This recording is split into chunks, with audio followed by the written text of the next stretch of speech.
frente e você não está mais no mesmo lugar.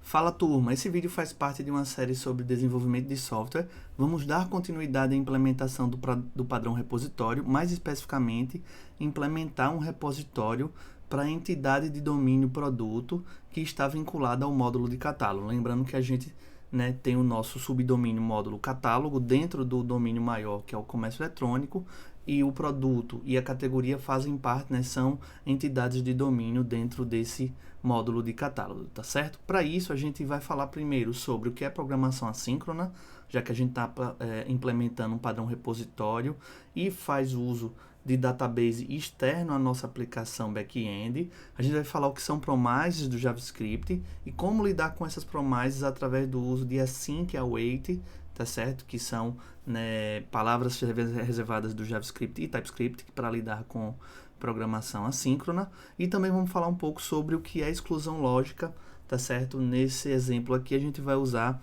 a exclusão lógica e não a exclusão física, tá certo? E com isso a gente vai praticar, e implementar a interface que estabelece o repositório da entidade de domínio do produto, implementar o repositório concreto usando o Prisma, tá certo? Que é o ORM adotado, para esse projeto, configurar o esquema Prisma para poder fazer exclusão lógica do produto e criar um método para mapear o produto modelado no Prisma para a entidade de domínio, tá certo? Para essa prática, a gente assume que um ambiente mínimo de desenvolvimento para Node.js mais TypeScript já esteja previamente configurado, que é a instalação de alguma versão mais recente do Node, tá certo? O gerenciador de pacotes a gente vem usando o NPM, instalação do TypeScript e configurações de compilação dentro do projeto e-commerce-node-api, tá certo? A IDE VS Code configurado com as extensões necessárias. A gente está aqui com a IDE do VS Code aberta. Vocês podem perceber que eu já estou com o projeto e-commerce Node API aberto, tá certo? E é claro, o Postgres, na versão 9.5, 14 ou 15 e o pgadmin 3 ou 4 instalados para que a gente possa fazer a verificação e os testes manuais do uso do padrão repositório e acompanhar as mudanças no banco de dados, tá certo? Como de costume, inicialmente, a gente executa os testes automatizados que existem na aplicação para a gente verificar se a gente está com a base, digamos assim, consolidada, tá certo? Então, vou executar aqui o comando npm run test. Os testes que a gente tem agora são, até agora, os testes automatizados são testes de unidade apenas na camada de domínio, mais especificamente, no domínio da categoria, na entidade de domínio categoria e na entidade de domínio produto, tá certo? Mas a gente vai ampliar esses testes dessas bases de testes automatizados. Então, os testes aqui estão passando, estão ok, então a gente pode partir para o próximo ponto do nosso código, beleza? E o que é que a gente vai fazer agora? A gente vai falar um pouco sobre o que é programação assíncrona. Veja, pessoal, segundo a Wikipédia, a sincronia, em programação de computadores, refere-se à ocorrência de eventos independentes do fluxo principal do programa e das formas de lidar com tais eventos, tá certo? Então, vou abrir aqui os nossos diagramas, principalmente agora nesse primeiro momento, o diagrama de arquitetura, para a gente mostrar, o que seria aqui o nosso fluxo, um desenho bem abstrato do nosso fluxo. Vejam que essa seta aqui no nosso desenho de arquitetura em camadas mostra um fluxo que vem da camada de apresentação até a camada de infraestrutura e volta. Geralmente esse vai ser o fluxo das informações dentro das nossas camadas, tá certo? E a assincronia, em programação de computadores, refere-se à ocorrência de eventos independentes desse fluxo principal do programa, tá certo? Então vejam, quando vocês veem esse fluxo aqui e quando eles chegam aqui, por exemplo, nessa camada de infraestrutura, essa camada de infraestrutura, como a gente já está vendo, principalmente com a aplicação do padrão repositório, ela acessa ambientes externos da nossa aplicação, ela sai desse quadrado cinza aqui e acessa, por exemplo, database, e isso cria assincronia. Por quê? Porque tudo que está fora do back-end, tá certo? No caso aqui, a camada de infraestrutura faz uma requisição ou recupera dados ou manda alguma ação para atualizar um dado, deletar um dado, né? Tudo que sai daqui que vai para o database, por exemplo, que é um evento externo, né? Ele é assíncrono porque ele acontece em outro processo, tá certo? Que está rodando. Pode ser que esse processo, por exemplo, como o database esteja rodando na mesma máquina, ou pode ser que esteja na nuvem, por exemplo.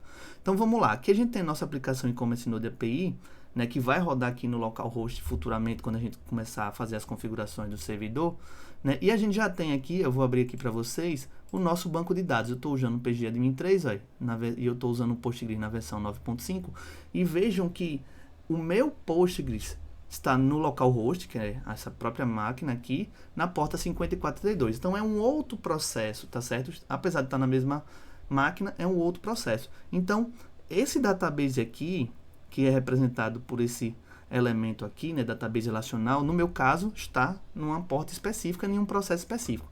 E quando eu executo, por exemplo, lá meu index, né, que eu executo usando aqui a extensão, né, do run code, o meu back-end, eu estou rodando em outro processo, em outra porta, tá certo? Futuramente. Então, quando a minha camada de infraestrutura, através do repositório, acessa, né, usando o ORM Prisma, acessa o database relacional, eu estou fazendo um evento externo. E esse evento, né, que seria, por exemplo, algo que estaria transcendendo entre esses dois elementos aqui, tá certo? É a comunicação entre esses dois elementos. Essa comunicação seria assíncrona, tá certo? E veja, programação assíncrona, continuando, né? Estes eventos externos, né, podem ser, né, trabalhados com a chegada de sinais, por exemplo, aqui na camada de apresentação, a gente vai ter comunicação assíncrona com a camada do front-end através de HTTP, tá certo? Ou ações instigadas por um programa, né? No caso aqui, a camada de infraestrutura instiga. Veja que isso está bem relacionado aos conceitos de adaptadores primários e secundários que a gente vê na nossa, né, arquitetura hexagonal, né? Aqui na camada de apresentação a gente tem, né, sinais chegando, né, que vão ser, né, digamos assim, impulsionados por alguma outra situação, né? E aí esses sinais são enviados para as outras camadas, né? Aqui vai ser, por exemplo, entre a camada de apresentação e a interface do usuário vão ter eventos externos, então vai existir programação assíncrona, e aqui a camada de infraestrutura, né, que vai ser, que vai instigar algum outro elemento, no caso um elemento externo aqui, o banco de dados, poderiam ser outros elementos, como por exemplo comunicação via WhatsApp, envio de e-mails, né, notificações e tal, certo? Bom, no modelo de programação assíncrona, as coisas acontecem uma de cada vez. Na verdade, no modelo de programação síncrona, né? Uma de cada vez. Então, quando vocês estão vendo programação 1, por exemplo, que vocês estão vendo lá, por exemplo, códigos sequenciais, né? Por exemplo, defina uma variável, atribua o valor a uma variável, usa essa variável para fazer uma soma ou passar ela numa função. Se essa função não for externa, por exemplo, precisar acessar algum elemento externo, aquele código que está naquele processo de memória, tudo aquilo vai ser síncrono, tá certo? Então, quando você chama uma função que executa uma ação de longa duração, ela retorna somente quando a ação termina e pode retornar o resultado, certo? Isso a gente está falando de programação assíncrona. Isso, né, essa programação assíncrona interrompe seu programa durante o tempo que a ação leva, tá certo?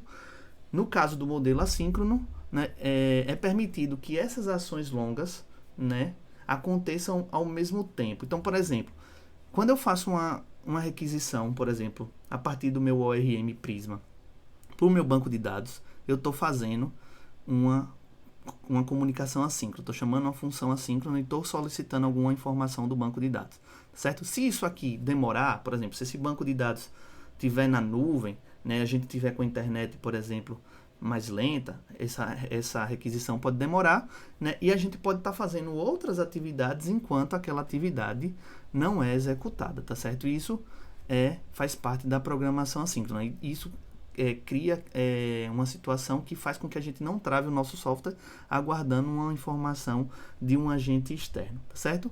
Então, quando você inicia uma ação, né, seu programa continua uma execução, tá certo? Né, no caso do modelo assíncrono, né? Quando a ação termina, nessa ação assíncrona, por exemplo, um select no banco de dados, o programa ele é informado, né? Olha, no caso aqui o back-end, olha, a consulta está pronta, né? A consulta SQL do banco, né? E aí você tem acesso ao resultado, tá certo? Por exemplo, os dados lidos do banco de dados, no caso aqui esse banco de dados tá? Localhost, mas poderia ser, como eu falei, na nuvem, tá certo? Outra forma de descrever a diferença entre assíncrona, programação assíncrona e programação síncrona é que a espera pelo término das ações está implícita no modelo síncrono, né? Por que implícito? O modelo síncrono, como tudo está dentro do, né, como todas as ações, tudo que você precisa está dentro do mesmo processo de memória, tudo é acessado diretamente na memória, né? No caso, a memória RAM que está sendo, né, usada para carregar aquele código, tá certo? Então, implicitamente, né, tudo aquilo é feito de forma sequencial, tá certo? Enquanto, né, ela é explícita, né, sob nosso controle no modelo assíncrono. O modelo assíncrono, a gente vai ter que usar ferramentas, que a gente vai ver mais na frente, como o Promises, Async, Await, no caso do JavaScript, para que a gente possa lidar com requisições assíncronas. Então, a gente vai estar utilizando esses controles, tanto na camada de abstração, né, nos adaptadores primários, para se comunicar via HTTP ou via qualquer outro protocolo, tá certo, que faça contato com elementos externos, tá certo, e receba sinais de elementos externos, como também, né, na camada de abstração da camada de infraestrutura, quando a gente estiver enviando informações ou enviando comandos, né, queries ou commands para elementos, né, externos também, aqui no caso o database relacional, tá certo? Bom, o JavaScript, ele tem essa capacidade de ser assíncrono, tá certo? E a programação assíncrona no JavaScript é uma técnica que permite que o seu programa inicie uma tarefa potencialmente de longa duração e ainda seja capaz de responder a outros eventos enquanto a tarefa é executada, em vez de esperar até que a tarefa seja concluída, tá certo? Assim que a tarefa for concluída nesse modelo assíncrono, seu programa terá acesso ao resultado, tá certo? Muitas funções fornecidas pelos navegadores ou runtimes como o Node, por exemplo, especialmente as mais interessantes, podem potencialmente demorar muito e, portanto, geralmente são assíncronas, como, por exemplo, fazer ou receber requisições HTTP, acessar, por exemplo, hardware, né, através do código, né, por exemplo, câmeras, microfones, tá certo? Fazer todo o acesso ao file system do sistema operacional, como, por exemplo, criar um arquivo, selecionar um arquivo, carregar um arquivo, ou então persistir informações em um database. Aqui, mais basicamente, a gente vai ver, né, programação assíncrona nessas duas camadas. Na camada de apresentação, principalmente recebendo sinais e informações da interface do usuário, tá certo? Através de HTTP, e passando e fazendo persistência em banco de dados relacional através da camada de infraestrutura. Beleza? Então, isso é um pouco sobre o que é programação assíncrona. Agora, a gente vai falar um pouco sobre o que é programação assíncrona no JavaScript através do uso de Promises, ou seja, a gente vai falar o que são Promises no JavaScript e TypeScript, tá certo? Eu vou abrir aqui o nosso código, porque a gente já está fazendo uso de Promises, e aí pode ser interessante a gente mostrar, né, uma utilização da Promise e acabar, né, facilitando isso, tá certo? Então, vou aqui em src, módulos, tá certo? Catálogo, domain, né, no caso aqui eu vou vir na infraestrutura, database, e vou acessar, ó, aquele repositório concreto do Prisma para a entidade de domínio categoria. Beleza? Aqui a gente já fez alguns códigos, a gente já tem aqui funções que atendem ao CRUD, né? Então a gente tem o recuperar por ID e por todos, o método que verifica se existe uma categoria, o inserir, o atualizar e o deletar. Percebam, né, que aqui, ó, nos retornos dos métodos, né, nas assinaturas dos métodos, a gente tem, ó, o conceito de Promise, tá certo? Que são mecanismos de controle do JavaScript e TypeScript para trabalhar com programação assíncrona, tá certo? Então, no caso das ações assíncronas, né, você pode, né, em vez de fazer com que uma função seja chamada em algum momento no futuro, retornar um objeto que representa esse evento futuro. Então, a Promise no JavaScript, ele representa esse evento futuro, tá certo? Como a programação ela é assíncrona, eu estou dizendo que o meu retorno é um evento futuro.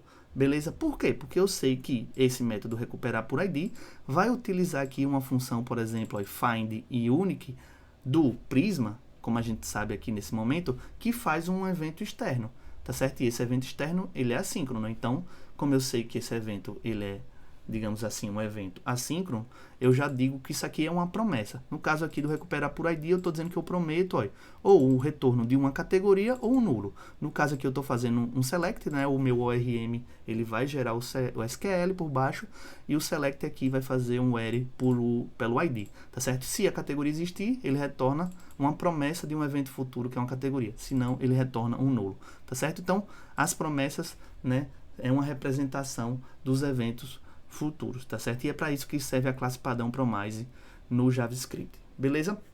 Uma promessa promise é uma ação assíncrona que pode ser concluída em algum momento e produz um valor. No caso, como eu falei, né, quando eu chamar esse método, por exemplo, recuperar por ID, eu já digo aqui também que ele é assíncrono, eu uso essa palavra reservada do JavaScript e TypeScript, e o retorno desse método é uma promessa de uma categoria, tá certo? Para que a gente tenha no futuro, quando esse SQL for executado, né, o resultado, e a gente possa ter acesso a esse resultado, tá certo? Bom, apesar de ser uma função assíncrona, né, ela, né, pode ser concluída a qualquer momento, né, depende do tipo, aí por isso que a gente fala, a gente não sabe quando essa ação vai ser completada, e ao final ela produz um valor, tá certo? E a promise ela é capaz de avisar, né, a quem tiver interesse nessa promessa quando o seu valor estiver disponível, tá certo? Então, esse elemento de controle do JavaScript é extremamente importante para trabalhar com programação assíncrona, tá certo? O objeto promise representa a eventual conclusão ou falha, é claro, de uma operação assíncrona e seu valor resultante. Então, veja, a gente está falando aqui que a promessa é uma categoria ou nulo. É claro, se o SQL estiver sendo gerado corretamente pelo Prisma e se, por exemplo, o banco de dados está, né, por exemplo, ativo, né, está sendo executado. Imagine que o banco de dados não está executando, ou que não existe banco de dados naquela porta, naquela URL que foi configurada lá no esquema .prisma, por exemplo. Então, é óbvio que essa promessa pode acontecer o erro. Então, o promise ele é uma eventual conclusão ou uma falha, né? Se for uma conclusão, né, no caso aqui, ok, digamos assim, né, uma conclusão válida, seria uma categoria ou nulo se a categoria existir ou não no banco. Se o banco não estiver funcionando ou a conexão não conseguir ser completada por algum dos N motivos que existem, aí seria uma falha, tá certo? E a gente pode tratar essas falhas até usando, por exemplo, exceções, tá certo? Então, promises, hoje em dia, são a base da programação assíncrona moderna em JavaScript. Então, vocês vão ver muito, né, a gente utilizando promises e o conceito de async, que é o wait, que a gente vai explicar um pouco mais agora, tá certo? Então, a gente vai falar um pouco nesse momento sobre o uso de async e await para lidar com promises em JavaScript, tá certo? Uma função assíncrona, a gente tá vendo aqui, ó, essas funções dentro do repositório Prisma da entidade de domínio categoria são assíncronas. Uma função assíncrona é uma função que retorna implicitamente uma promise. Ó, veja que aqui eu estou dizendo que o retorno é uma promise. É óbvio que a gente está usando genéricos, né, porque essa promise pode retornar algum tipo específico. Aqui eu estou retornando uma promise de uma categoria ou de um nulo. Aqui no recuperar todos eu estou fazendo uma promise prometendo um array de categorias. No método existe, eu prometo um booleano. No método inserir, eu prometo uma categoria. Então, a depender do método, né, qual a ação do CRUD, ou qual a ação que você está querendo fazer, né, dentro no caso aqui do database relacional, a gente pode estar fazendo promessas e usando aqui os generics para trabalhar esses retornos, tá certo? Uma função assíncrona, ela é marcada pela palavra async, antes da palavra function. No caso aqui a gente não usa o nome function, mas a gente está usando aqui uma outra forma de criar funções no JavaScript, tá certo? Os métodos também podem se tornar assíncronos escrevendo async antes do seu nome, que é esse caso aqui, né? Quando tal função ou método é chamado, ele retorna uma promessa. Assim que o corpo devolve algo, essa promessa está resolvida, né? Se lançar uma exceção, a promessa será rejeitada, né? No caso da falha, certo? Dentro de uma função assíncrona, olha pessoal, como a gente está vendo aqui, a gente utiliza a palavra wait, tá certo? Que pode ser colocada na frente de uma expressão para aguardar a resolução de uma promessa. Então, esse método findUnic aqui do Prisma, ele é um método assíncrono. Ele também retorna uma promise, porque ele está fazendo um acesso externo a um ambiente que a gente não tem controle, não sabe quando vai responder. Então, a gente usa a palavra await, né, que é uma expressão para aguardar a resolução de uma promessa e só então continuar a execução da função. Então vamos ver, né, quando essa linha 9 aqui é executada, tá certo? A linha 16 aqui só é executada a partir do momento que esse find unique aqui está sendo executado e ele retorna algum valor lá do banco de dados, seja uma falha ou seja um valor real, tá certo? Então, quando eu falo que ele tem que, né, esperar, aguardar, eu uso o await. Então, basicamente, aqui na linha 9, a gente está falando, execute o método find unique e aguarde ele até a sua resolução. Trave o código aqui dentro desse método, é claro, só, porque esse método é assíncrono. A gente percebe que nos nossos códigos existem outros métodos que não são assíncronos. Então, aqui dentro, esse código é travado, tá certo? E só depois que esse find unique e essa promessa é resolvida, é que dá-se continuidade ao código, tá certo? Então, a declaração da função assíncrona, aqui no caso usando o async, cria uma ligação de uma nova função assíncrona a um determinado nome. Então, estou dizendo que o recuperar por ID do categoria Prisma Repository é síncrono, tá certo?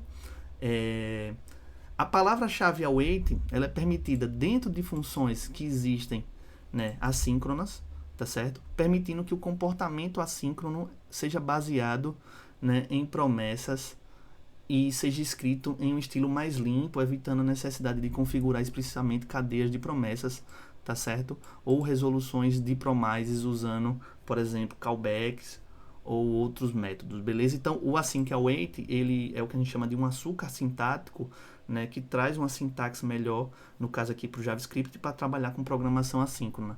O uso do async await, né, ele tenta trazer um pouco do aspecto síncrono que a gente vê quando a gente está trabalhando lá em programação 1 sem programação assíncrona, tá certo? Então ele deixa o código mais legível, digamos assim, tá certo? Existem outras formas de trabalhar, né, programação assíncrona no JavaScript, tá escrito, mas a gente vai utilizar basicamente aí as promises e o async e await, beleza?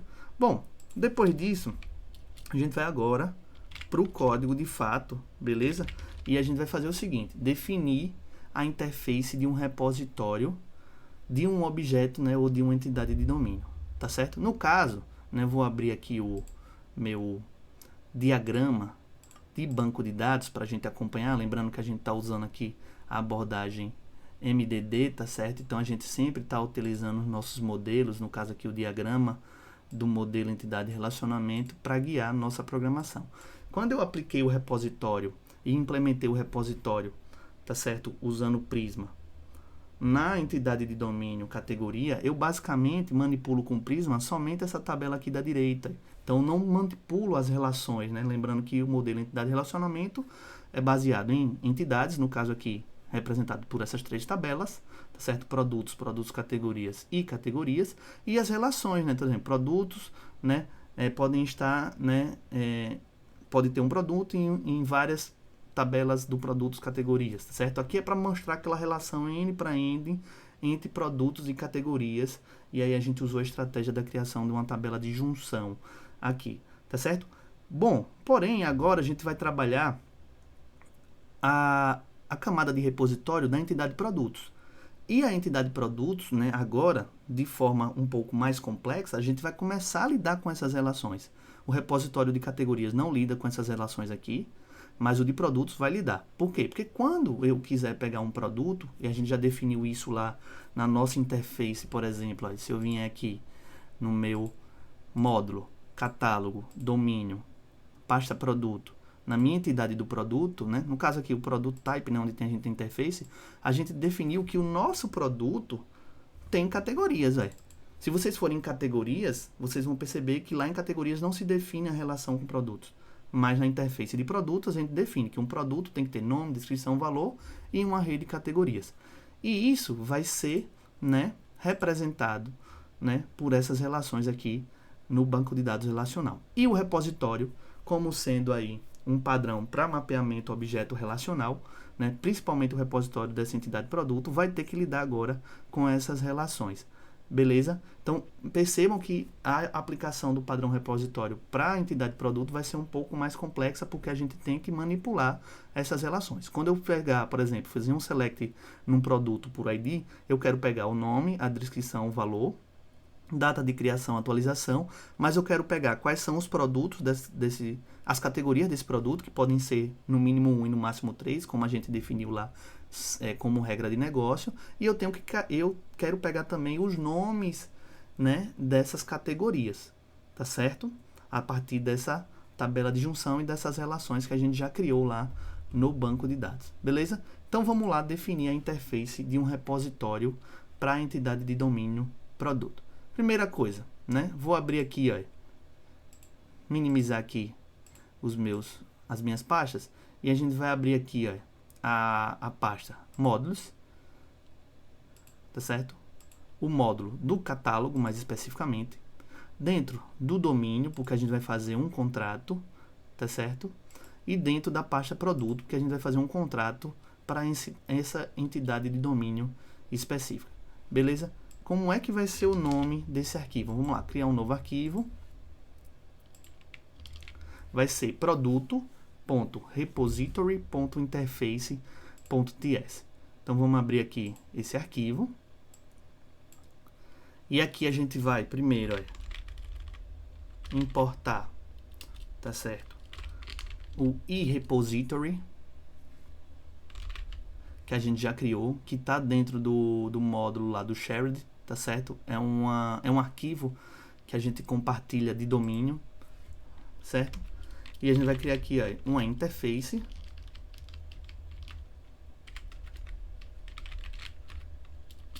chamada produto repository, que vai receber, né, que vai ter aqui associado a ele um generics do tipo T, tá certo? No caso, esse T aqui no futuro vocês vão ver que vai ser a própria classe produto, que é uma entidade, né, que está definida aqui dentro de produto.entity, tá certo? E isso aqui, ó, extends iRepository, também passando aqui o generic, tá certo? Vou abrir e fechar aqui chaves, né, porque é uma interface. Veja que aqui dentro dessa interface, inicialmente, eu não vou criar, né, assinaturas de métodos, eu não vou definir meu contrato, porque como eu estendo do iRepository, eu já trago, né, algumas assinaturas de método, como a gente pode ver aqui, ó, tanto os queries de consultas, que é o recuperar por ID, recuperar todos e o existe, como os de comandos, né, que fazem alterações de dados no banco de dados, como inserir, atualizar e o deletar, tá certo? Então, no futuro, se eu precisar de métodos específicos, né, para o meu repositório de produto, eu posso definir aqui, tá certo? No caso, ele está estendendo do iRepository e ele, de certa forma, já que implementa todos os métodos, ele herda, né, o contrato, as assinaturas de todos os métodos necessários para implementar um CRUD básico, beleza? E é claro, vamos exportar esse cara aqui, porque a gente precisa usar esse contrato lá na nossa classe concreta, certo? Salve isso aqui, o código fica assim por enquanto, e a gente deixa isso aqui, né, para o futuro. Bom, depois de fazer isso, a gente vai criar, né, um repositório concreto para o objeto de domínio produto com o Prisma ORM, tá certo? Então vamos lá aqui. Nesse caso eu não vou estar vou estar dentro do módulo catálogo, mas não na pasta domain, né? Porque a gente vai estar falando agora de um repositório concreto, então estou falando de infraestrutura, né? Tem uma pasta aqui database. Vejam que a gente já tem o categoria Prisma, né, que é o repositório Prisma para a entidade de domínio categoria, e a gente vai criar agora para o produto, tá certo? Então vamos lá, novo arquivo, produto.prisma.repository.ts, tá certo? O que é que vai ter nesse arquivo aqui, pessoal? Primeira coisa, vamos lá, criar uma classe, certo? Chamada produto Prisma Repository, que estende, ó, inicialmente um Prisma Repository, tá certo? Esse Prisma Repository a gente já fez nos vídeos passados, tá certo? E é uma classe abstrata, a gente tá usando aqui, fazendo reuso de código, tanto que ele tá, ó, dentro do shared, tá certo? E é um arquivo compartilhado de infraestrutura, beleza? E isso aqui, ó, implementa esse contrato que a gente fez agora há pouco, que é o iProduto Repository, tá certo? E é óbvio, como a gente está falando de uso de genérico, aqui vai estar o produto. No caso, tomem cuidado, porque o próprio Prisma, quando a gente modela lá no esquema.prisma o produto, ele cria um tipo específico para o Prisma, mas o que a gente tem que passar aqui nesse, né, generics dessa interface que a gente criou é a classe, né, que representa a entidade de domínio. No caso, dentro de @módulos, catálogo, domain, ou seja, que representa o nosso domínio. Beleza? Então, produto. Certo? Abre e fecha aqui. É claro, aqui vai aparecer alguns erros. Por quê? Porque eu estou implementando uma interface, mas eu não estou gerando os métodos, né, que essa interface cria como contrato, né, aquelas assinaturas. Beleza? Então, vou clicar aqui, e usar a facilidade do VS Code e mandar implementar a interface, né, que eu defini. E aí ele já gera as assinaturas dos métodos, os métodos contratos. É claro que aqui não tem código ainda do Prisma, porque a gente está lançando somente uma exceção de erro, mas pelo menos a gente já consegue deixar a nossa classe em conformidade com a interface que a gente criou, né, que é o nosso contrato. Certo? Então, aqui gera-se todos os métodos concretos necessários para um CRUD simples. Beleza? Bom, salvar aqui o código. Feito isso, a gente vai, né, fazer agora, né, a definição, pessoal, de constantes e tipos para lidar com as relações N para N do Prisma. Beleza? Antes disso, eu vou explicar um pouquinho aqui por que a gente vai precisar fazer isso, certo? Vou abrir aqui o diagrama de database. Como eu disse, né, o repositório de categorias lida apenas com as categorias e não lida com as relações entre as tabelas. Mas o repositório de produto vai precisar lidar com essas relações, tá certo? E aí, antes da gente começar a implementar aqueles métodos recuperar, selecionar, é interessante a gente criar mecanismos do próprio Prisma, ou seja, dentro da camada de infra, né, já que isso é detalhe, para lidar, né, com essas relações N para M. Então, a gente vai criar uma constante e um tipo que lide com essas relações, tá certo? No caso do Prisma, ele chama de includes, né? Mas os includes do Prisma, eles representam as relações do modelo de entidade relacionamento, tá certo? Então, a primeira coisa que a gente vai fazer aqui vou fechar aqui as pastas, e a gente vai dentro do shared, tá certo? Dentro da pasta infra, dentro de database, criar um novo arquivo onde a gente vai criar códigos que vão ser reutilizados, né, que vão representar essas relações, principalmente essa relação aqui de produtos com categoria, tá certo? Então vou criar aqui um new file, vou botar aqui prisma.types.ts.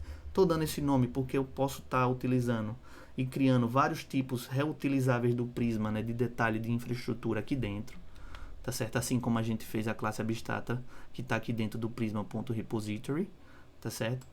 E aqui dentro do prisma.types.ts, a primeira coisa que a gente vai ter que fazer é importar o próprio Prisma, certo? E aí eu vou copiar para ficar um pouco mais rápido. A gente vai criar primeiro essa constante aqui. Vou explicar mais ou menos o que é que essa constante faz. Eu criei uma constante chamada produto include categoria Prisma.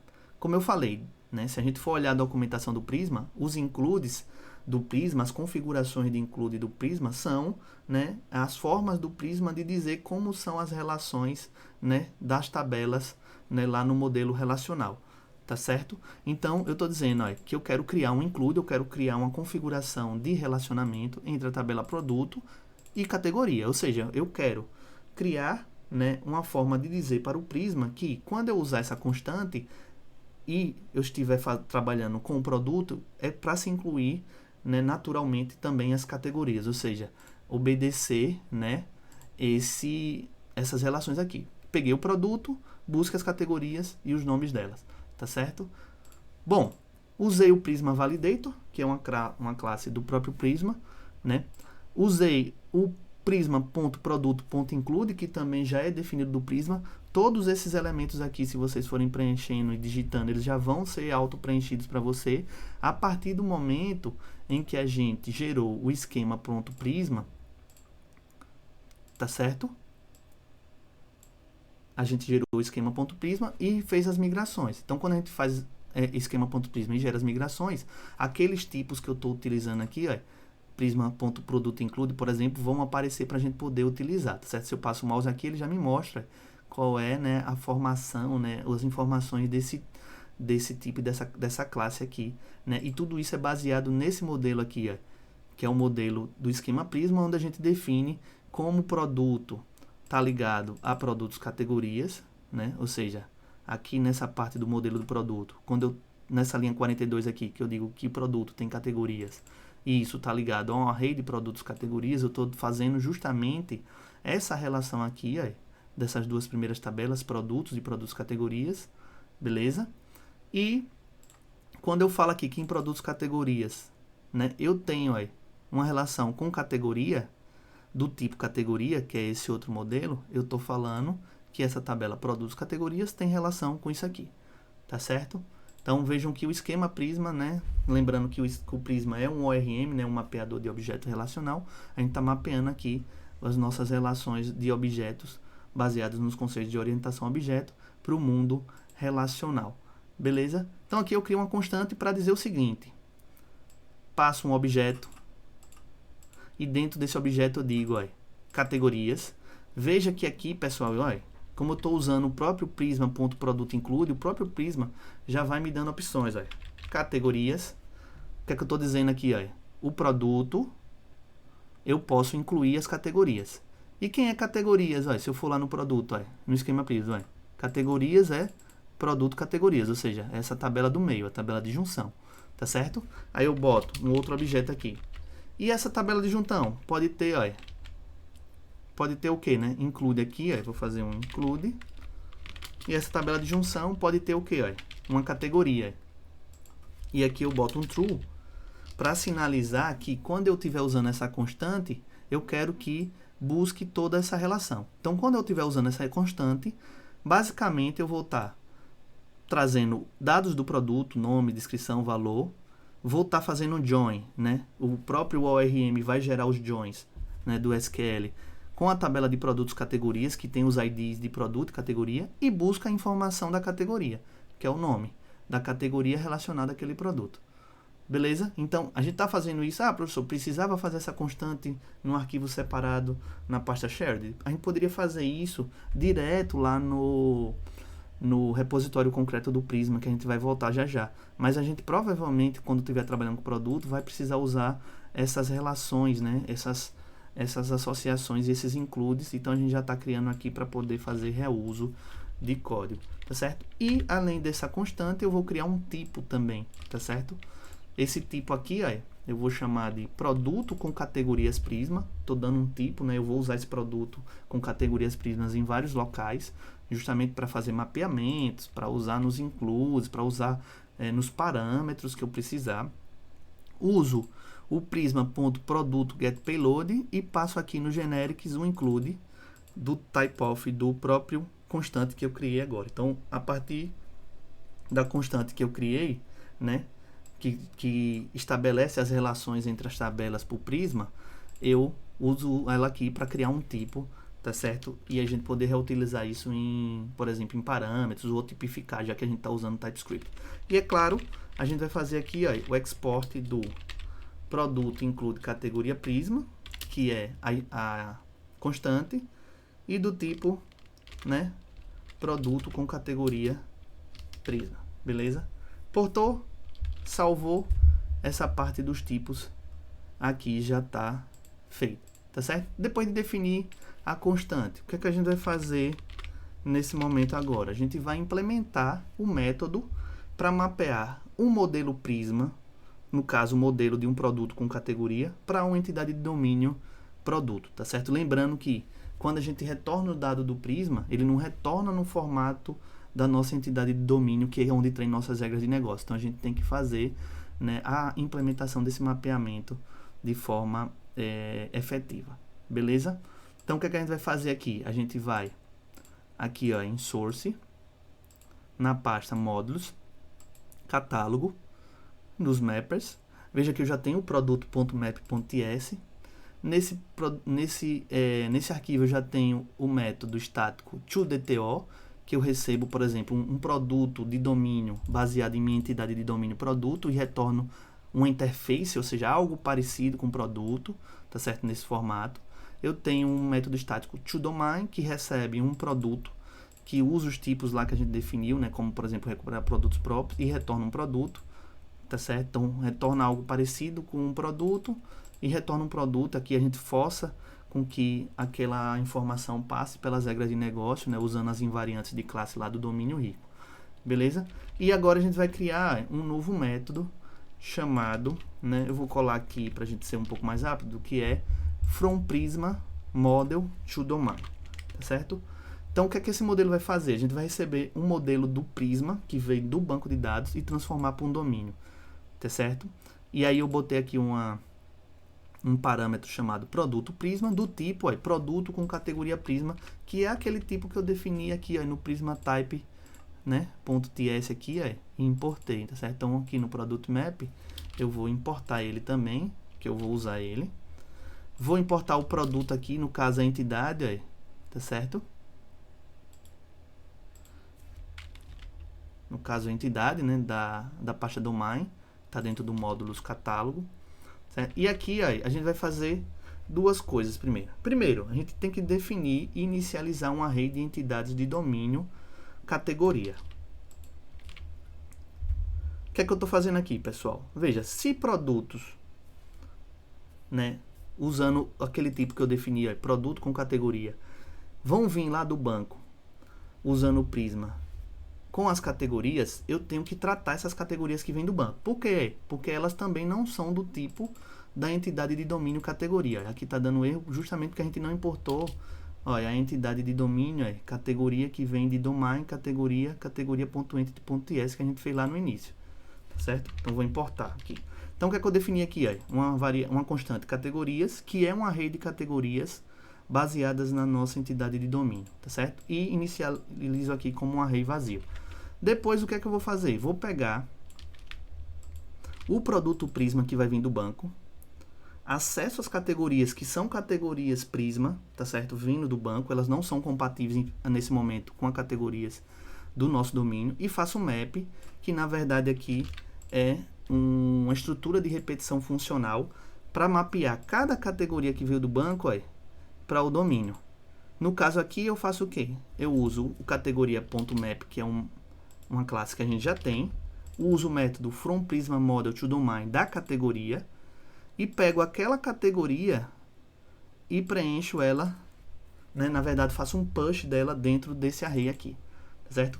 O que é que a gente está fazendo aqui? Transforma as categorias obtidas com o Prisma em entidades de domínio categoria, tá certo? Então, nesse momento aqui, a gente força as categorias que vêm do banco a passar pelas regras de negócio de categorias, tá certo? E é claro, esse método aqui, a gente está fazendo ele para o produto, então vamos retornar o produto. E agora a gente faz com que o método retorne, que retorna um produto como uma entidade de domínio, né?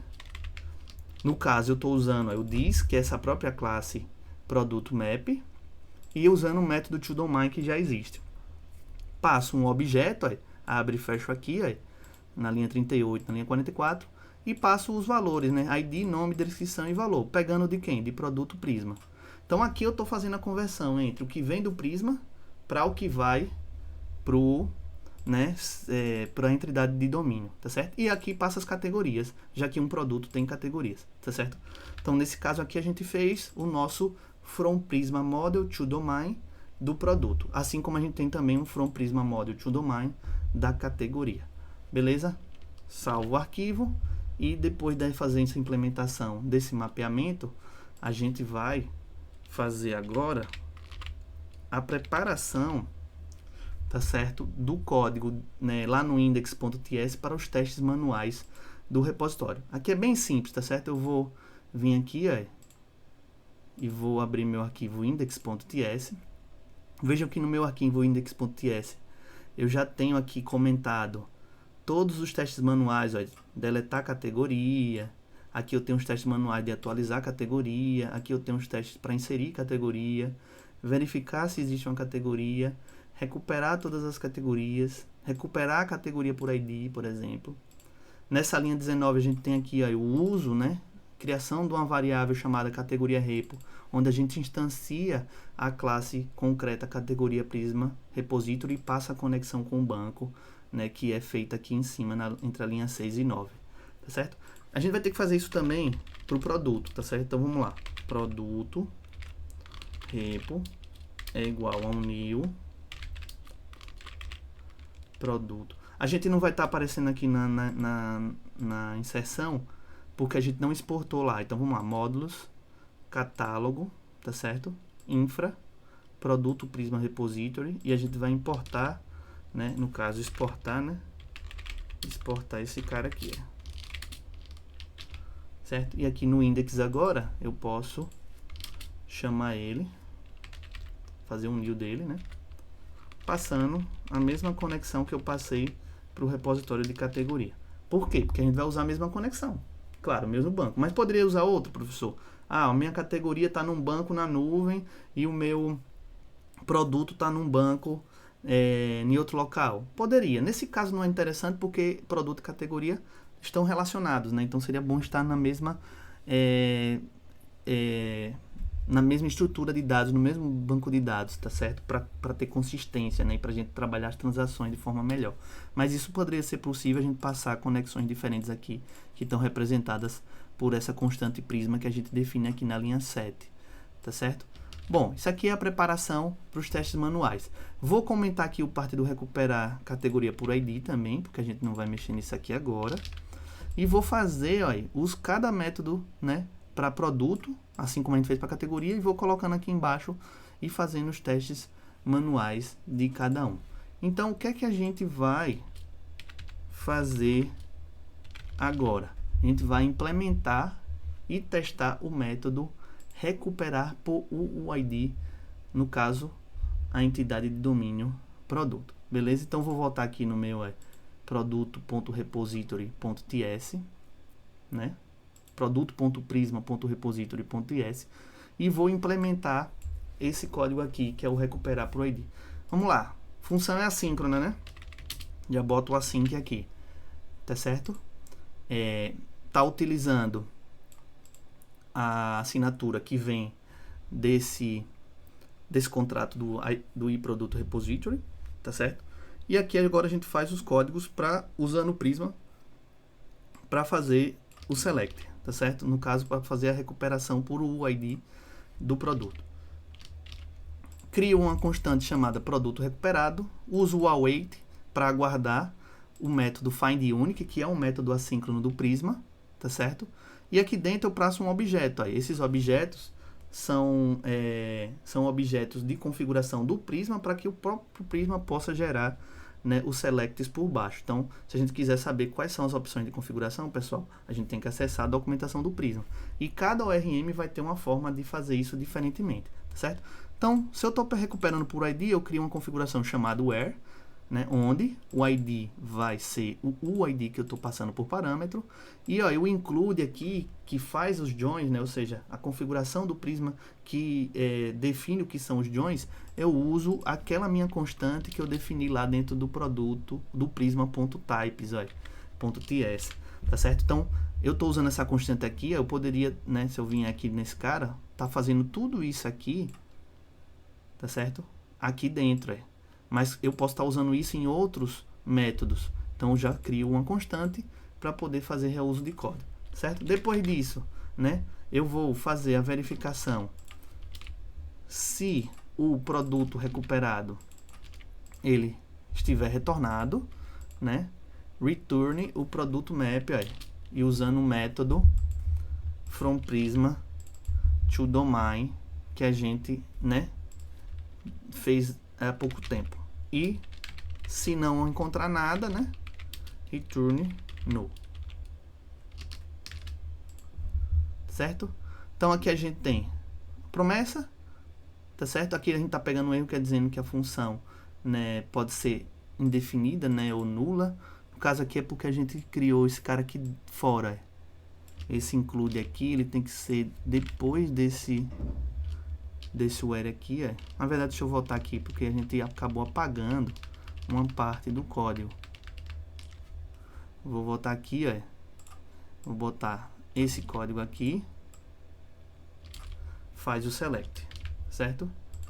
Importa o prisma aqui, beleza? A constante. Depois a gente faz, depois aqui o if. E importa o produto.map também. E se não tiver nada recuperado, ou seja, se eu estiver passando um UID que não existe no banco, eu retorno nulo. Então, função assíncrona find unique, quando ela é executada, né? Se o banco de dados estiver conectado corretamente, na porta certa, com a senha certa, tudo acontecer corretamente na comunicação, vai retornar um resultado do select, que vai ser preenchido aqui. Esse produto recuperado é um modelo Prisma, não é um modelo de entidade ainda correspondente ao nosso produto, que vem lá do nosso módulos, catálogo domain, tá certo? Verifico se isso que veio do banco existe. Se sim, eu faço o mapeamento do modelo do Prisma para o nosso domínio, passando o que veio do banco, se não, retorne nulo, tá certo? Esse aqui é o método recuperar por UID. Beleza? Vamos fazer o teste manual desse cara aqui. Primeira coisa, vou abrir aqui o banco. Vejam que eu estou com alguns selects já aqui pré-definidos, né? O select da tabela public.categorias, o select asterisco da tabela produtos e o select asterisco da tabela produtos categorias. Vou executar cada um deles para mostrar que a gente não tem nada no banco de dados ainda. A gente vai fazer os testes aqui, né? Não tem nada. Então, por exemplo, né?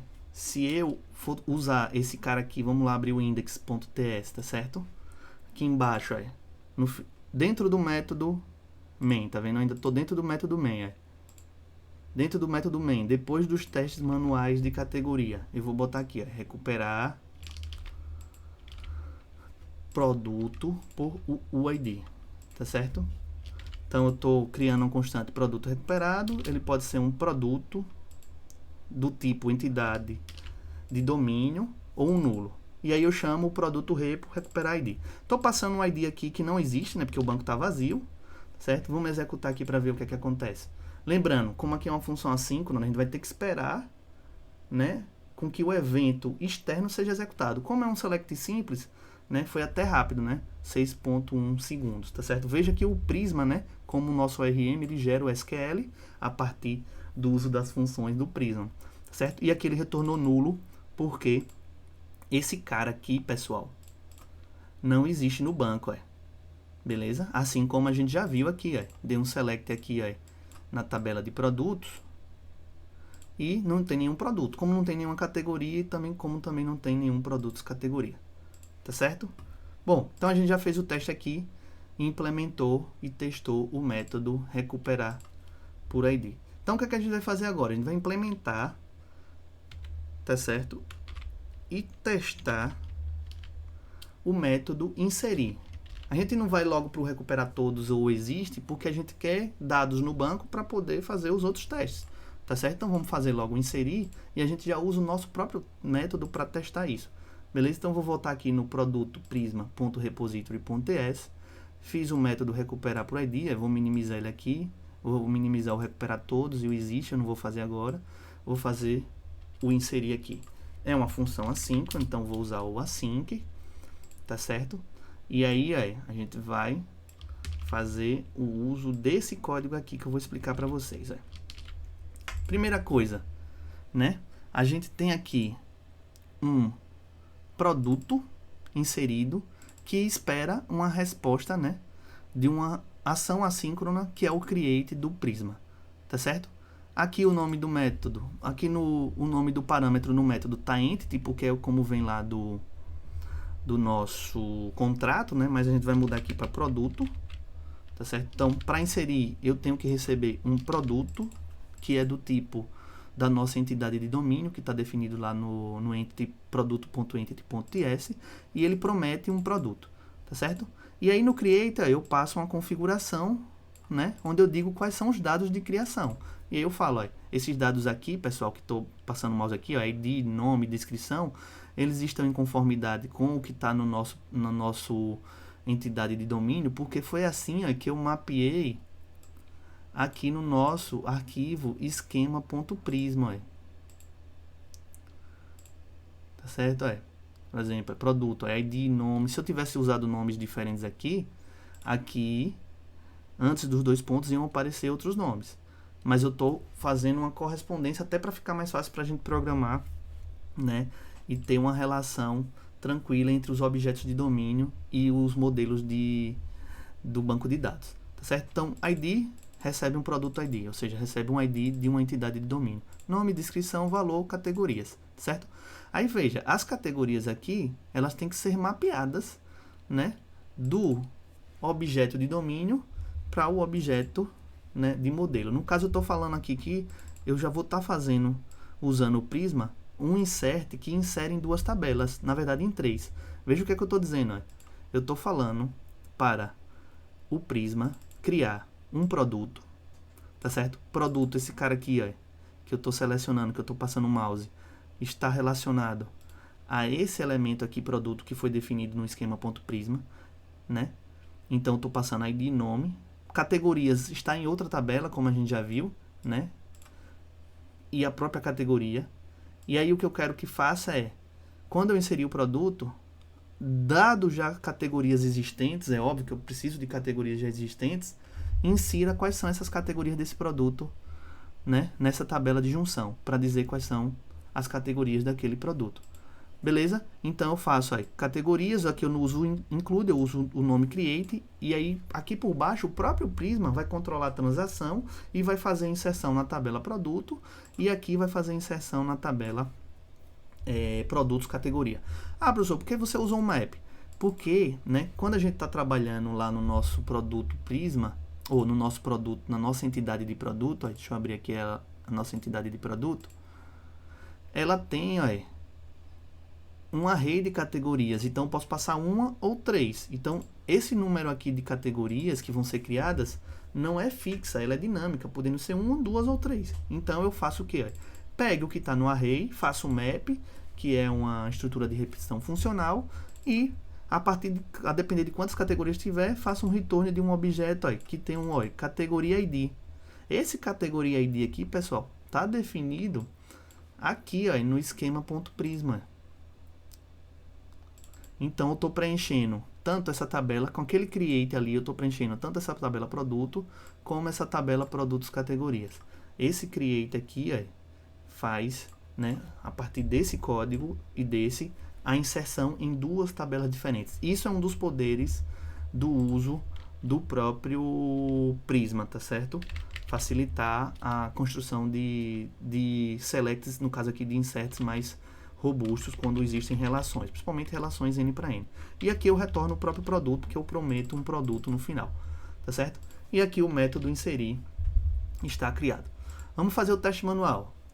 Vamos no banco, vou executar aqui, ó, select from produtos. A gente vai perceber que não tem nenhum produto, também não temos nenhuma categoria, tá certo?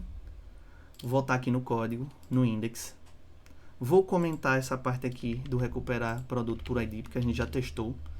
E vou colocar aqui, ó, recuperar produto, né, inserir produto no banco. Como eu falei, para inserir um produto a gente precisa de categorias. Então, eu faço aqui primeiro categoria 1, né? Eu uso nossa entidade de domínio, né? E uso o método a fábrica lá estática para criar uma categoria em memória, passando pelas regras de negócio. Boto um ID aqui que não existe, tá certo? Só para a gente testar. Crio uma categoria 2 também que ainda não existe, tá certo? Crio um produto chamado toalha de mesa, uma descrição, toalha de algodão, valor 40, e passo essas 2 categorias. Crio uma constante produto inserido e chamo o meu método inserir do meu repositório Prisma do produto. Né? Como isso também é um método assíncrono, eu uso o await aqui também. E passo o produto aqui, que é esse objeto de memória aqui para passar para o banco, tá certo? Vamos executar isso aqui. Né? A gente vai pegar um erro porque essas categorias não existem. tá certo? Então, o Prisma, ele gera os inserts aqui, ó, mas ele gera uma foreign key constraint, né? Ou seja, uma restrição de chave estrangeira, né? Falhou. Ou seja, produtos, categorias ID, ou seja, não existe, né? Se eu vier aqui no nosso diagrama, ó, a gente mapeou, né, e modelou nosso diagrama dizendo o seguinte: é obrigatório, ó, essa bolinha aqui significa que é obrigatório que para ser salvo nessa tabela de produtos categorias, existe uma categoria já criada. E se a gente vier no nosso banco, ó, a gente não tem categoria nenhuma com aquele ID. Então, se eu tento inserir algo nessa tabela produtos, categorias com aquele ID, ele vai dar uma restrição. E é isso justamente que a gente quer, tá certo? Isso é bom para tornar os nossos dados consistentes, tá certo, pessoal? Mas vamos lá, como é que a gente vai fazer esse teste? Primeiro, gerar alguns produtos, tá certo? Ou algumas categorias. Então, vou fazer o seguinte, vou comentar aqui a parte de inserir produtos. Vou comentar aqui rapidamente. E vou descomentar aqui a parte de inserir. Então, vou lá. Categoria. Então, vamos lá. Eu vou criar uma categoria chamada sala. Salvar aqui, ó, executo. Aguardo a execução assíncrona do método. Insert gerado pelo Prisma. Tá certo? Vou aqui no meu banco só para ver se inseriu alguma categoria. Categoria inserida aqui, ó, sala. Tá certo? Esse UID ele é sempre gerado e ele é sempre único. Então, a gente vai ter que pegar esse cara aqui, ó, e colocar lá na hora que for fazer a inserção do produto, mas eu vou gerar um outro aqui, sala, e vou gerar um aqui, quarto. Executo. Guardo a execução do método assíncrono, vou no banco, executo, select, tenho duas categorias. Vou copiar essa categoria aqui, ó, sala primeiro, o ID dela, e vou fazer o teste do inserir produto. Vou comentar novamente aqui minha parte de inserir categoria. Lembrando que no futuro a gente vai fazer testes unitários automatizados disso. Aqui a gente só está fazendo testes. É como se fossem testes de integração aqui, porque a gente está testando diretamente no banco, mas não são automatizados, tá certo? Mas depois a gente vai fazer testes unitários para validar os nossos repositórios. E aqui eu vou passar aquele ID que eu copiei. E vou passar o nome aqui, sala, por exemplo. Certo? E vou aqui no banco novamente. E vou pegar o ID do quarto também. No caso aqui eu estou passando o nome, só porque a gente precisa passar um produto válido para o método recuperar. Passo categoria 1 agora e categoria 2, que são válidas para o produto toalha de mesa, né, do tipo algodão, valor 40. E vamos tentar inserir esse produto aqui agora. Executar. A gente aguarda a execução do método assíncrono. E agora a gente tem o produto inserido, tá certo? Se eu vier todos os inserts gerados, ó, inserts e selects gerados pelo Prisma. Se eu vier aqui em produtos, ó, eu vou ter um produto inserido, que é o produto toalha de mesa, e vamos ter a nossa tabela de junção preenchida, ó, com o ID do produto, que se repete, e o ID das categorias, tá certo? Então, a gente aqui já está usando um modelo entidade de relacionamento, tá certo? E as relações entre essas entidades. Beleza? Então, a gente testou aqui de forma correta o nosso inserir produto, certo? E aqui eu vou fazer o seguinte agora, eu vou comentar essa parte do inserir produto. Vou no banco, copiar o ID do produto para a gente testar o recuperar por ID, que a gente não tinha produto naquele momento. Vou copiar esse ID aqui. Vou voltar aqui, ó, no recuperar por o ID o produto. E agora sim, ó, eu vou passar um ID válido do meu banco. E vou executar aqui. Aguarda a execução da função assíncrona. O Prisma gera o SQL e, como eu estou fazendo um console.log aqui, ó, do que vem lá da minha função assíncrona do meu repositório de produto, né, no caso recuperar por ID, estou fazendo um console aqui, eu consigo ver no meu output aqui, ó, o meu produto no formato de domínio, né, com os atributos aqui, né, encapsulados, tá certo? E a gente consegue ver todos os valores, tanto os valores da tabela de produto, ó, como os da junção da tabela produtos categoria e categorias com os nomes das categorias específicas. Então tem um produto toalha de mesa com as categorias sala e quarto, tá certo? Com valor 40 e com a descrição toalha de algodão. Beleza? Vou comentar aqui a parte de recuperar por UID. E vamos agora, né, para fazer a implementação do método recuperar todos, tá certo? Vamos voltar para as partes de recuperação, certo? Vamos lá.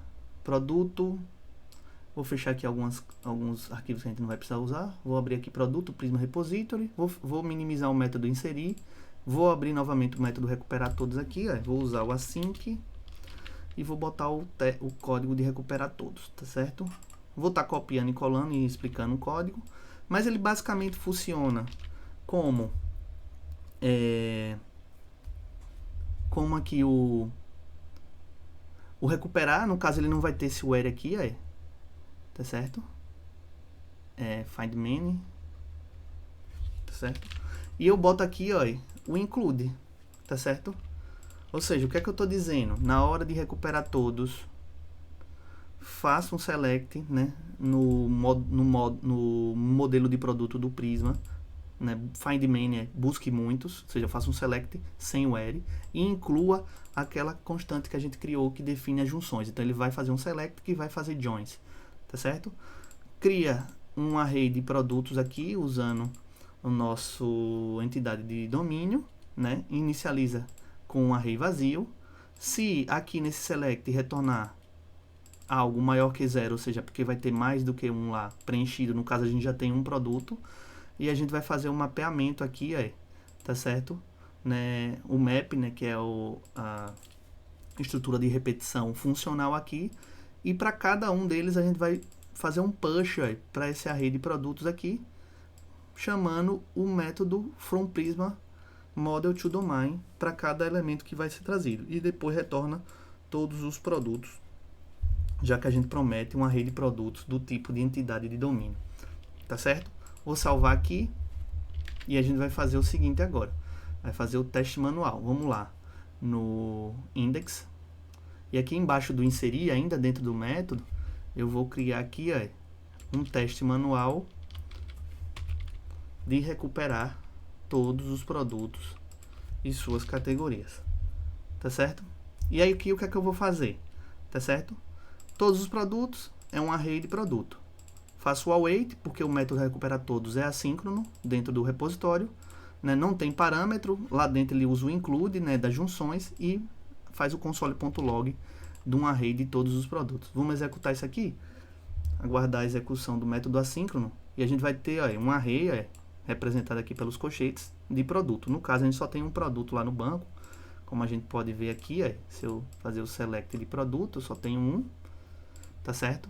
Então a gente tem aqui, né, um array de produtos, beleza? Se eu vier aqui, ó, vou comentar essa parte do inserir aqui, ou do recuperar todos, e vou gerar um novo produto, ó. No caso eu vou gerar um produto com apenas uma categoria sala aqui. Eu estou mantendo um código, pessoal, mas veja que aqui eu estou passando só a sala, e vou botar aqui, ó, toalha de cama, né? Na verdade eu vou botar o segundo, né, para ficar, né, já que é uma toalha de cama, categoria quarto, toalha de algodão, valor 100.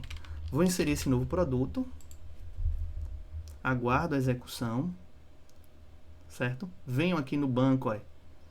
Estou sempre no banco só para ver, porque a gente está fazendo testes manuais de integração aqui, só para ver se o banco está funcionando e tudo está certinho. Então tenho dois produtos agora, um toalha de mesa e um toalha de cama. E aqui na tabela de junção eu vou ter 3 registros, né? Por quê? Porque a toalha de cama que eu criei agora, ela tem só uma categoria. Já a toalha de mesa tem 2 categorias, como a gente fez, né, a inserção. Beleza? E vou agora chamar novamente, né, vou comentar aqui essa parte de inserir o produto, já que quando eu executo o index eu não quero que ele insira agora. E vou, né, descomentar aqui a parte do recuperar todos. E aí vocês vão ver que a gente vai ter um array com 2 produtos, tá certo? Executa, aguarda a execução, e aí a gente tem, olha, um array com um produto Esse produto tem duas categorias, ó, no caso toalha de mesa. É óbvio que aqui não está mostrando os valores da categoria, ele mostra só o tipo, né, do objeto, que é da classe categoria, dentro do output, porque ele não faz digamos assim, o deep, né, a profundidade da impressão dos produtos, mas a gente sabe que aqui tem uma categoria, a gente consegue acessar ela, e o outro produto tem apenas uma categoria, tá certo? Que é a toalha de cama que a gente criou depois. Então, fizemos aqui o recuperar todos. Comentar aqui, e agora a gente vai para a implementação do método teste, tá certo? O método teste não, o método existe. O método existe, né? Ele é mais simples, então vou fazer um pouco mais rápido. E como o método existe, ele vai usar o próprio método recupera por ID, eu não vou nem fazer o teste, tá certo, pessoal? É uma coisa bem mais simples de, né? Então o método existe, ele basicamente vai criar uma constante produto, vai usar o await para esperar o método, ó, usando o this, ó, dessa mesma classe, produto, prisma, repository, recuperar por ID. Se o produto existe, né, ou seja, eu uso um método que já existe no meu repositório e só faço fazer o retorno diferente, né, que aqui ele promete um booleano, tá certo? E agora a gente vai para a implementação e teste do método atualizar, né, para a gente atualizar um produto. A gente já fez o recuperar por ID, recuperar todos, existe, o inserir. Vamos aqui para o atualizar. Então, vou fazer aqui async. E aqui no atualizar, pessoal, a gente vai fazer o seguinte. No atualizar, a gente vai receber, ó, um parcial. Parcial é um tipo específico do TypeScript do produto. Ou seja, eu posso ter uma variação, né, um arranjo do produto, né, baseado no que é um produto na minha entidade de domínio, né? O meu produto tem ID, tem nome, mas um parcial é algo que venha, digamos assim, quebrado, que não tenha todos os elementos, tá certo? Aqui nesse nome de parâmetro eu vou chamar de produto. E minha ideia aqui, pessoal, é o seguinte: por que parcial? Porque eu só vou atualizar, esse método atualizar aqui, ele, diferente do inserir, que inseriu tanto o produto como as suas relações com categoria, a gente só vai atualizar o produto.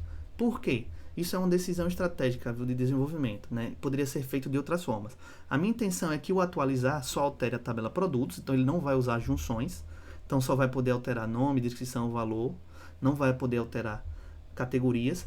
E as categorias, quando a gente quiser adicionar e remover categorias, né? Ou seja, manipular essa tabela de junção aqui do meio, né? A gente vai fazer em métodos separados que a gente vai ver no próximo vídeo, que são métodos que a gente vai chamar ali não CRUDs, né? Ou seja, eles não são métodos tradicionais. Porque quando a gente está falando de produto, a gente fala do inserido, do deletar, do atualizar produto, tá certo? Mas a gente vai estar falando de adicionar categoria ao produto, tá certo?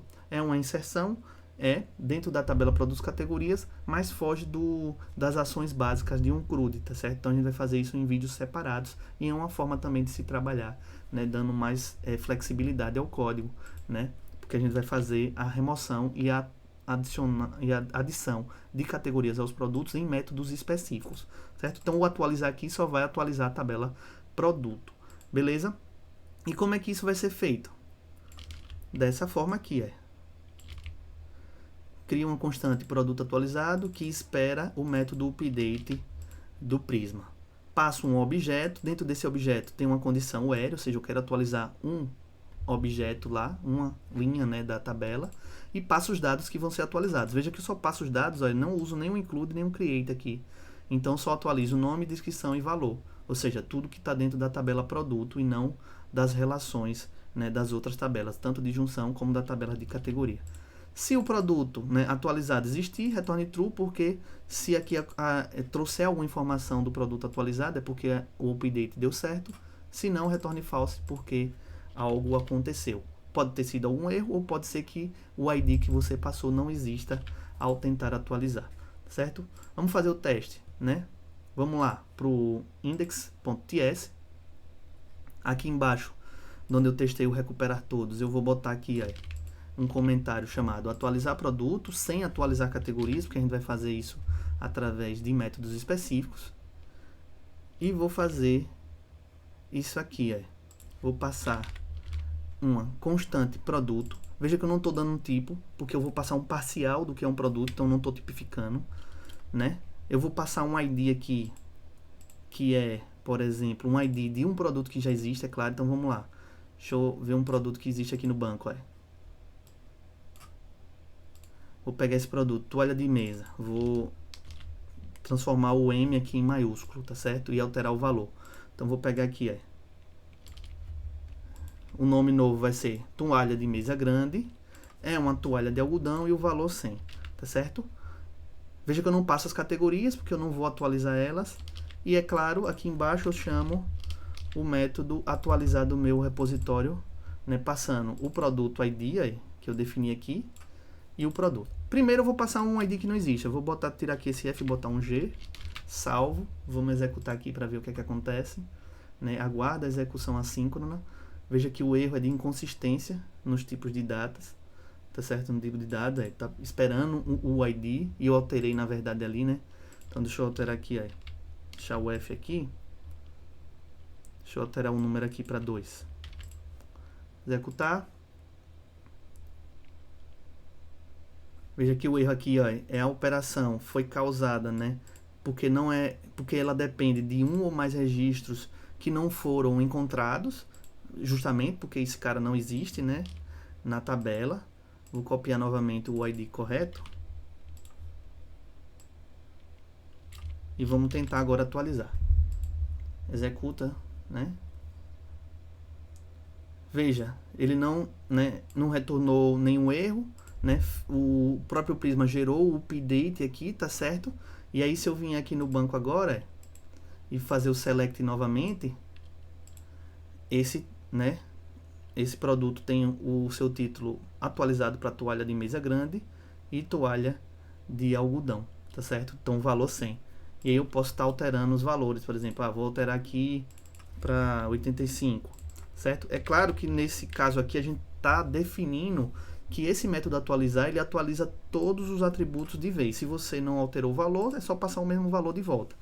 Professor, poderia fazer métodos específicos para atualização de cada valor, por exemplo, fazer um método específico que fala sobre atualizar valor, assim como você falou que no futuro vai ter adicionar a categoria ao produto e remover. Pode sim também fazer, e você só precisaria passar o valor novo, tá certo? No caso aqui a gente está fazendo a forma mais básica, e eu vou fazer aqui a execução novamente, né, só para a gente ver se atualizou aqui o produto para 85. E a atualização está feita com sucesso, certo?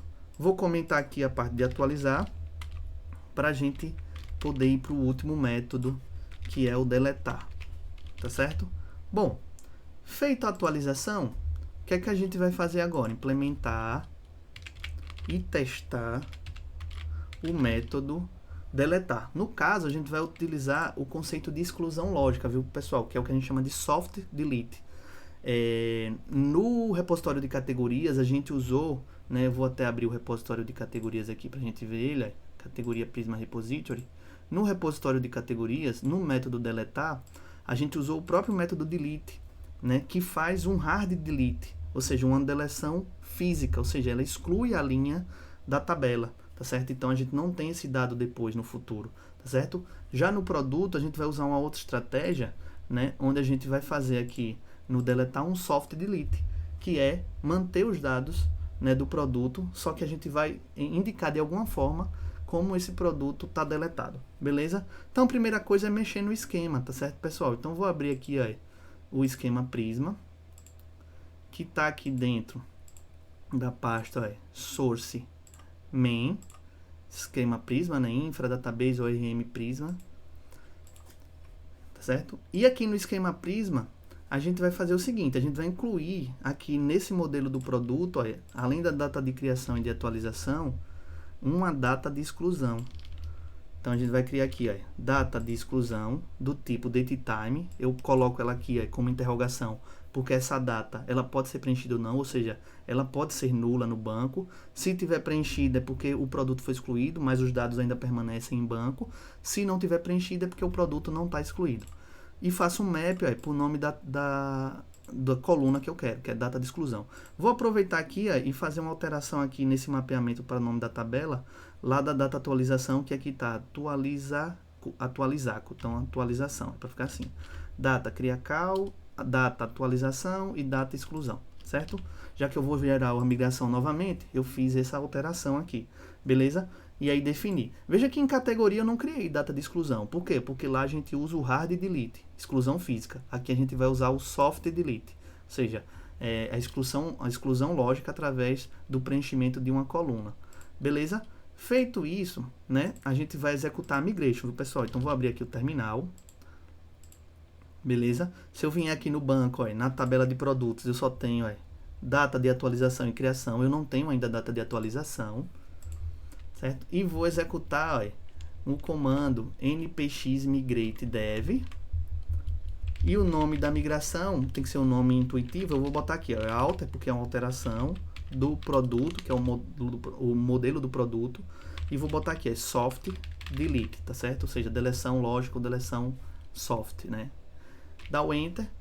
O npx prisma migrate, lembre-se que também é um comando que vai buscar a conexão com o banco e vai fazer, né, as alterações em banco de dados. Então, a depender da situação do banco, onde o banco está, ele pode demorar um pouco mais ou um pouco menos, tá certo? Pode ser que nesse momento, a depender das quantidades de dados e das informações de dados que já estejam no banco de dados, o próprio Prisma forneça uma mensagem informando que alguns dados podem ser deletados, tá certo?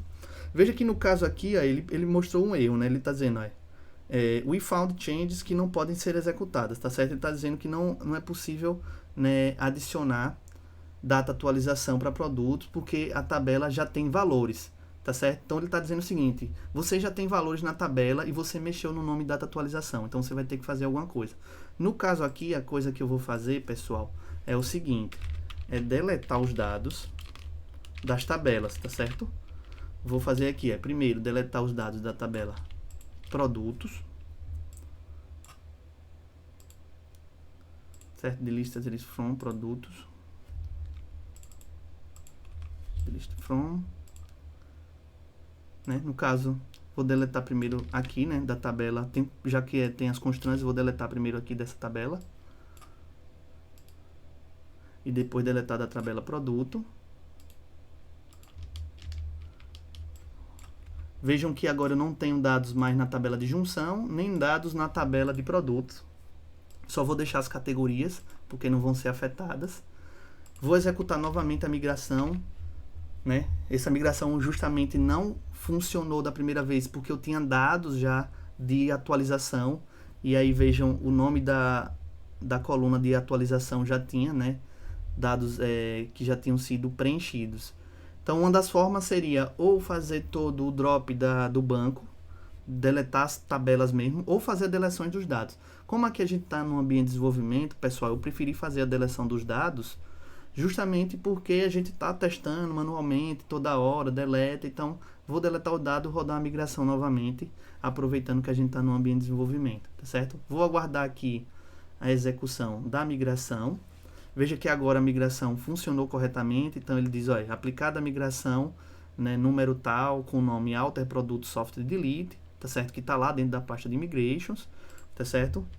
Vou dar um clear aqui, ó. Vou abrir aqui meu banco e dar um select em produtos, ó. Vejam que agora já aparece data de criação, atualização e exclusão, tá certo? Se eu vier também no pgadmin, ó, nas tabelas, vou dar um refresh aqui, tabela produto, agora tem nas suas colunas também a data de exclusão e a atualização do nome do campo data atualização que a gente aproveitou para fazer.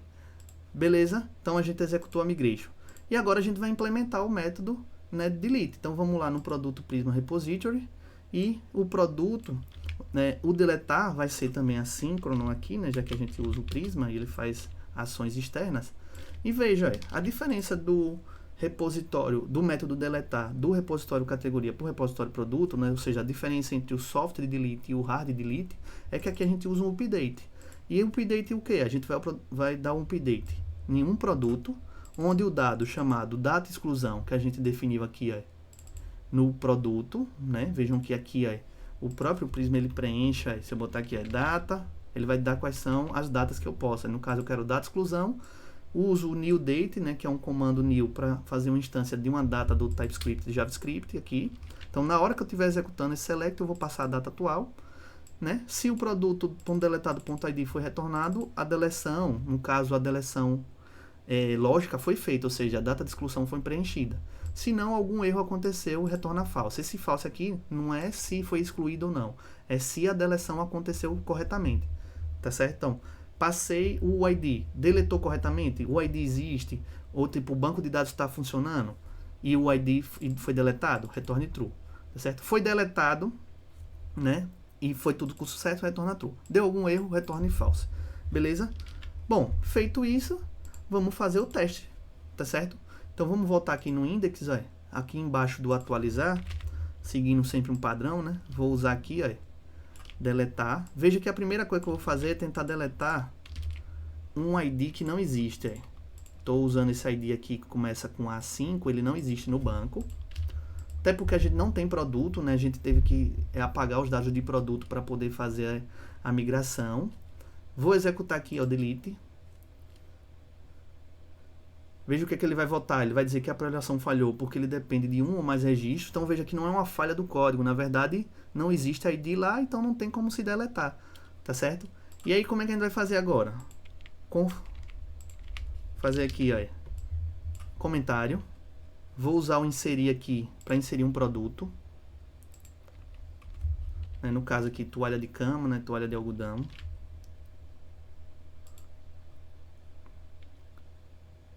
Inserir um produto. Vou inserir outro, né?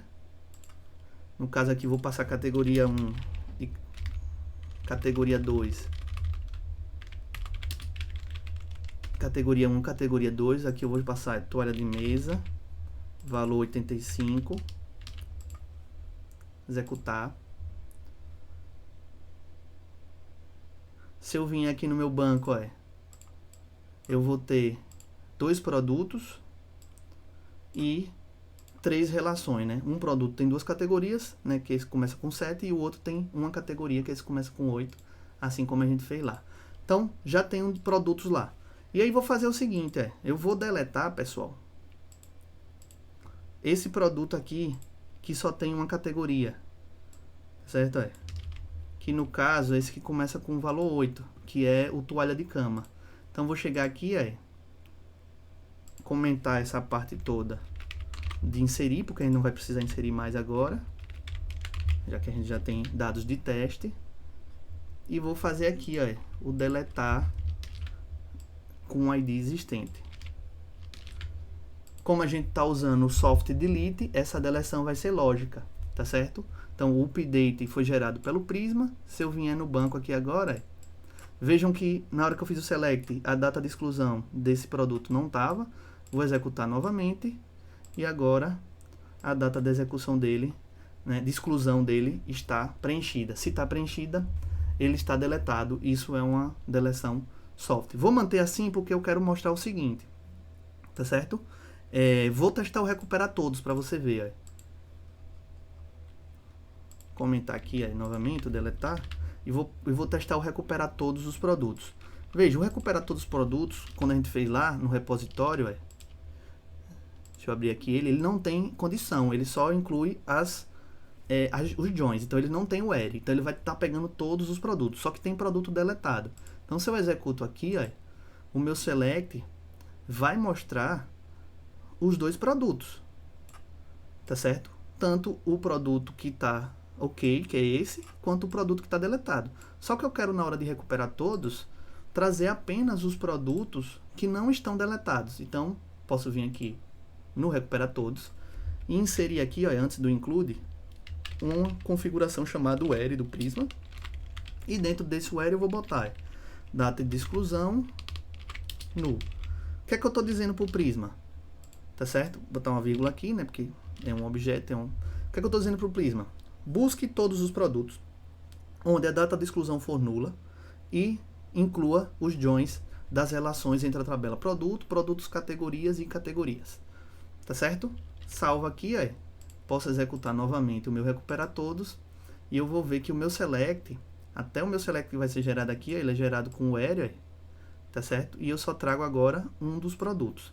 Mas, é claro, o produto ainda está na base de dados, né? Para a gente ter ele, né, como histórico, né? Para a gente poder fazer estatísticas no futuro. Então, O uso do software delete e do hard delete depende da situação em que você se encontra e dos objetivos que você pretende, tá certo?